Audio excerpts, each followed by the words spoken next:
तो दोस्तों कल मैंने आपको एक स्टॉक बताया था जिसका नाम था भारत फॉर्गन लिमिटेड। स्क्रीन के ऊपर आप देखो यहाँ पर 7.70% का रिटर्न, वो भी इंट्राडे में। बहुत ज़्यादा रिटर्न होता है। किस किस ने एंट्री बनाई थी नीचे कमेंट करेगा। इसके अलावा एक और था जिसने आपको रिटर्न दिया है यहाँ। तो दोस्तों सेकंड स्टॉक है जिसमें यहाँ पर जिस किसी ने एंट्री बनाई होगी तो 450 पॉइंट्स कैप्चर करने का मौका स्क्रीन के ऊपर आप देख सकते हो यहाँ पर, और लगभग यहाँ पर 9.45% का रिटर्न, वो भी इंट्राडे में। मैंने आपको तीन स्टॉक्स बताए थे, उसमें से 2 स्टॉक्स में आपको यहाँ पर डेफिनेटली एंट्री मिली थी। और यहाँ पर रिटर्न की बात करूँ तो काफ़ी अच्छे रिटर्न है यहाँ पर, पॉइंट्स कैप्चर करने का मौका। बाकी इसी से रिलेटेड मैं आपको नेक्स्ट वीडियो यहाँ पर बताने वाला हूँ, यानी कि वो यहाँ पर मंडे के दिन रहेगा कि किस स्टॉक में आपको फोकस रखना है, कौन से जो मंडे यहाँ पर बेस्ट परफॉर्मेंस करके दे सकते हैं। ठीक है, बाकी यहाँ पर जो वीडियो सिर्फ एजुकेशन पर्पस के लिए है। जो भी चीज़ें आपको बताऊंगा यहाँ पर चार्ट एनालिसिस की बेसिस से बताऊंगा, ताकि आप उसमें जो आप यहाँ पर इंटरेस्ट बना सको, फोकस में रख सको, अपनी वॉच लिस्ट जो उसको आप ऐड कर सको।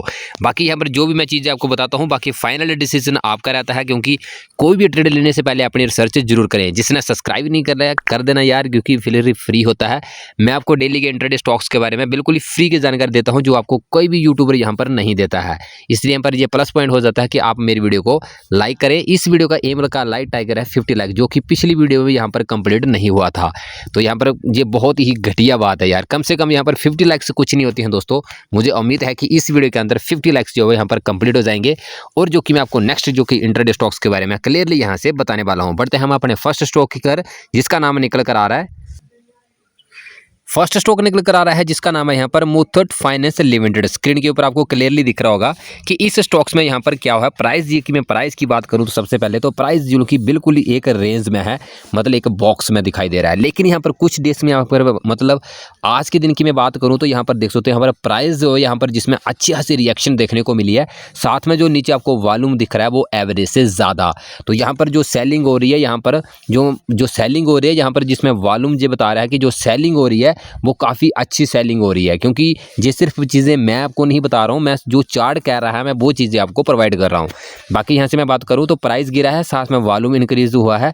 तो हो सकता है कि नेक्स्ट डे जहाँ पर जो प्राइस है यहाँ पर अपने सपोर्ट को ब्रेक कर और प्राइस जो यहाँ पर नीचे की तरफ मूव कर जाए, लेकिन गारंटी नहीं है। लेकिन पॉसिबिलिटी यही कह रही है कि चार्ट एनालिसिस के हिसाब से मैं अगर बात करूँ तो यहाँ पर यही मतलब सामने देखने को मिल रहा है। जो प्राइस है, प्राइस गिर रहा है, साथ में जो वॉल्यूम है वो यहाँ पर इंक्रीज हुआ है। ठीक है, बाकी ये फोकस रहने वाला है मंडे के दिन। ठीक है, इसको अपनी वॉच लिस्ट में ऐड कर लेना। बाकी फाइनल ट्रेड लेने से पहले अपनी रिसर्च जरूर करनी होती है। किसी भी टाइप्स का प्रॉफिट और लॉस का जिम्मेदार हम नहीं हैं, क्योंकि आप सबको पता है कि शेयर मार्केट है, कुछ भी हो सकता है। सेकंड स्टॉक जो निकल कर आ रहा है जिसका नाम है, सेकंड स्टॉक निकल कर रहा है जिसका नाम है एल्केम लैबोरेटरीज लिमिटेड। इसका एक बार चार्ट एनालिसिस देख सकते हैं। यहाँ पर वीडियो में आगे बढ़ने से पहले मैं बता दूं कि यहाँ पर जो प्रीवियस से आज किसी ने कितना प्रॉफिट किया है वो नीचे कमेंट करेगा कि किस ने कितना मतलब प्रॉफिट किया है, और किस ने एंट्री बनाई थी और किसने यहाँ पर नहीं बनाई थी। ये मुझे नीचे कमेंट करेगा सब लोग। ठीक है, बाकी बढ़ते हैं हम इस स्टॉक्स को भी देख लेते हैं। जो प्राइस है वो भी यहाँ पर एक रेंज में फंसा हुआ है, देख सकते हो यहाँ पर कुछ प्रीवियस डे की। ये जो आपको कैंडल दिख रही है ये मतलब 1 डेज टाइम फ्रेम्स की है। मैं इसलिए बताता हूँ क्योंकि डेज बाय, क्योंकि आप इंट्राडे ट्रेडिंग करते हो, इंट्राडे ट्रेडिंग करते हो, इसलिए यहाँ पर मैं चीज़ें आपको बताने का ट्राई करता हूँ। बाकी इसको हम लो में देख लें कि जो प्राइस है यहाँ पर क्या मोमेंटम देखने को मिली है। स्क्रीन के ऊपर आपको क्लियरली दिख रहा होगा काफ़ी ज़्यादा जो रिजेक्शन है यहाँ पर स्पाइक आया हुआ है, क्लियरली दिख रहा है। और साथ में जो वॉल्यूम है वो यहाँ पर एवरेज से ज़्यादा इंक्रीज हुआ है। तो इसका सीधा सा यही जो चार्ट कह रहा है। तो हो सकता है यहाँ पर कल के दिन जो अपने सपोर्ट को अगर ये ब्रेक करता है तो यहाँ पर चांसेस यही है कि जो प्राइस है वो यहाँ पर मूव कर जाए। लेकिन हो सकता है जो सपोर्ट के बाद यहाँ पर प्राइस जो यहाँ पर अप साइड भी हो सकता है। इसलिए यहाँ पर एंट्री अपने ध्यान से देखना। जो अब आप लोगों का ये क्वेश्चन रहता है कि एंट्री, मैंने आपको कुछ डेज पहले भी बताया था कि अगर आप लोगों के 50 कमेंट आते हैं लगातार, 50 कमेंट आते हैं किसमें, एंट्री में, अगर आप लोगों के 50 कमेंट एक साथ आते हैं कि एंट्री किस तरीके से ली जाती है, तो मैं उसके ऊपर एक सेपरेट वीडियो बनाऊंगा। मैं तभी बनाऊंगा जब आप मेरे को 50 एटलीस्ट 50 कमेंट करोगे एंट्री से रिलेटेड कि एंट्री किस तरीके से ली जाती है। ठीक है, बाकी ये फोकस में रहने वाला है ये वाला स्टॉक्स भी, इसको अपनी वॉच लिस्ट में ऐड कर लेना मंडे के लिए। बाकी यहाँ पर एक और स्टॉक है जिसका नाम है, यहाँ पर थर्ड स्टॉक है जिसका नाम है टोरंटो फर्म। स्क्रीन के ऊपर आपको दिख रहा है। उसके बाद इसको हम चार्ट देख लेते हैं। इसका जो प्राइस आपको स्क्रीन के ऊपर क्लियरली दिख रहा है कि जो प्राइस है वो बार बार अपने रेजिस्टेंस को तोड़ने की कोशिश कर रहा है। तो वो बार बार जो कि यहाँ पर निराश हो रहा है, मतलब प्राइस अपने रेजिस्टेंस के पास जाकर जो प्राइस है वो यहाँ पर नीचे की तरफ हो जा रहा है, मतलब उसको जो आपने यहाँ पर रिजेक्शन हुआ, आपने रेजिस्टेंस को तोड़ नहीं पाया, यहाँ पर भी ऐसा ही हुआ, यहाँ पर भी और यहाँ पर भी।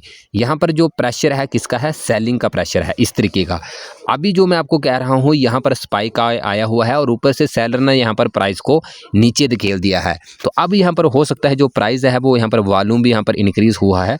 अगर प्राइस रेजिस्टेंस को ब्रेक करता है तो हो सकता है इसमें आपको अच्छी खासी जो रैली है वो देखने को मिल जाए, लेकिन गारंटी नहीं है। अगर प्राइस सस्टेन करता है रेजिस्टेंस के पास तो तभी जो एंट्री जो प्लान करनी होती है डेफिनेटली उसको आपको स्किप भी कर सकते हो, क्योंकि बाकी जो रिस्क रहता है वो हमेशा बड़ा रहता है, क्योंकि ये शेयर मार्केट है, यहाँ पर कुछ भी हो सकता है। प्राइस अपने रेजिस्टेंस के पास है, इस चीज़ को अपने दिमाग में रखना, ध्यान में रखना। अगर रेजिस्टेंस को ब्रेक करता है, सस्टेन करता है रेजिस्टेंस के पास, तो प्राइस जो यहाँ पर हो सकता है जो प्राइस है वो ऊपर की तरफ हो जाए, है ना। बाकी यहाँ पर मैंने आपको 3 स्टॉक्स बताता हूँ मैं डेली के। अगर आप लोगों के ज़्यादा कमेंट आते हैं मैं आपको 5 या फिर 10 स्टॉक्स भी इंट्राडे में बताने का ट्राई करूँगा, लेकिन मैं तभी बताऊँगा जब आप मेरे को कमेंट करोगे। बाकी सब्सक्राइब कर लेना, जो कि फ्री है दोस्तों, कोई भी चार्ज नहीं लिया जाता है आप लोगों से, क्योंकि आप लोग सब्सक्राइब नहीं करते हैं। मैं एक और स्टॉक्स आपके बारे में बता देता हूँ जिसका नाम निकल कर आ रहा है। तो दोस्तों आज का जो 4th नंबर का स्टॉक है जिसका नाम है कॉफरेज लिमिटेड, इसका एक बार हम चार्ट देख लेते हैं कि यहाँ पर क्या हुआ है। स्क्रीन के ऊपर आपको दिख रहा है कि प्राइस लगातार गिर रहा है, और आज क्या हुआ है स्क्रीन के ऊपर दिख रहा है आपको, प्राइस काफ़ी तेज़ी से नीचे गिरा है और वॉल्यूम जो है वो एवरेज से ज़्यादा यहाँ पर बढ़ा हुआ है। स्क्रीन के ऊपर आपको क्लियरली दिख रहा है। इस चीज़ को ध्यान में रखना, जो प्राइस है वो यहाँ पर प्राइस जो है काफ़ी ज़्यादा नीचे गिरा हुआ है। स्क्रीन के ऊपर आपको क्लियरली दिख रहा है यहाँ पे, ये देखो तो यहाँ पर। अब जो प्राइस है हम एक बार इसका सपोर्ट देख लेते हैं कि पीछे कहीं यहाँ पर सपोर्ट तो नहीं है। इस चीज़ को ध्यान में रखना, क्योंकि यार चीज़ें जो होती हैं वो डेफिनेटली यहाँ पर हर बार काम नहीं करती हैं। ये देखो तो यहाँ पर इसका जो सपोर्ट यहाँ पर है वो है लगभग यहाँ पर। तो कल के दिन हो सकता है अगर प्राइस अपने प्रीवियस डे लो को ब्रेक करे तो यहाँ पर आप यहाँ से लेकर यहाँ तक को जो है एंट्री प्लान कर सकते हो, लेकिन एंट्री तभी बनाना जब आप श्योर हो अपने तरीके से, हमारी तरफ से नहीं, ठीक है। बाकी यहाँ पर कुछ प्रीवियस डे ने यहाँ पर सपोर्ट को ब्रेक किया तो और तेज़ी दे सकते हो। यहाँ पर मैं आपको इसको शॉर्ट में बताता हूँ, यहाँ से बताने का ट्राई करता हूँ। यहाँ से दे सकते हो, यहाँ पर प्राइस ने यहाँ पर ब्रेकआउट दिया था और उसके बाद जो है वहाँ पर प्राइस कितनी तेज़ी से नीचे गिरा है।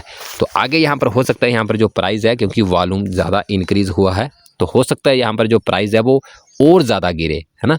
बाकी 4 नंबर के 4 स्टॉक्स बता दिए। तो चलो आज मैं आपको 5 स्टॉक्स के बारे में बता देता हूँ कि ये भी फोकस रहने वाला है मंडे के दिन। इस स्टॉक्स को अपनी नज़र में रखना। इसके बाद एक और है, आज का हमारा लास्ट स्टॉक निकल कर आ रहा है जिसका नाम है presidents estates project limited. Screen के ऊपर आपको क्लियरली नेम दिख रहा होगा।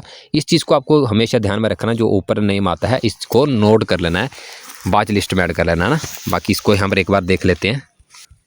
इस स्टॉक्स की मैं अगर बात करूं दोस्तों तो यहाँ पर आप देख सकते हो, यहाँ पर प्राइस हर बार जो यहाँ पर एक बार आया, यहाँ से गिरा, उसके बाद अपने मतलब अपने रेजिस्टेंस को इसने ब्रेक नहीं किया, सीधा नीचे आ गया।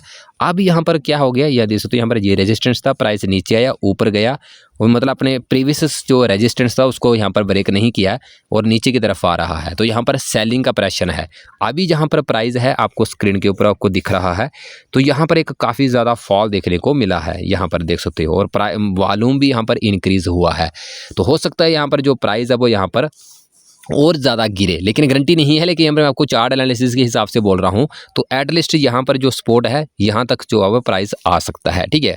बाकी यहाँ पर ट्रेड लेने से पहले अपनी रिसर्च हमेशा करनी होती है। मैं ये चीज़ें आपको मैं बार बार क्यों बोलता हूँ, क्योंकि हमारा यार एक ही टारगेट रहता है कि अपने किसी भाई बहन का लॉस नहीं होना चाहिए, बस ये सबसे बड़ी बात। क्योंकि ये शेयर मार्केट है, इसमें कुछ भी हो सकता है। ऊपर भी मैं यहाँ पर कह रहा हूँ कि यहाँ पर तो यहाँ पर उल्टा भी हो सकता है, यहाँ पर भी जा सकता है प्राइस।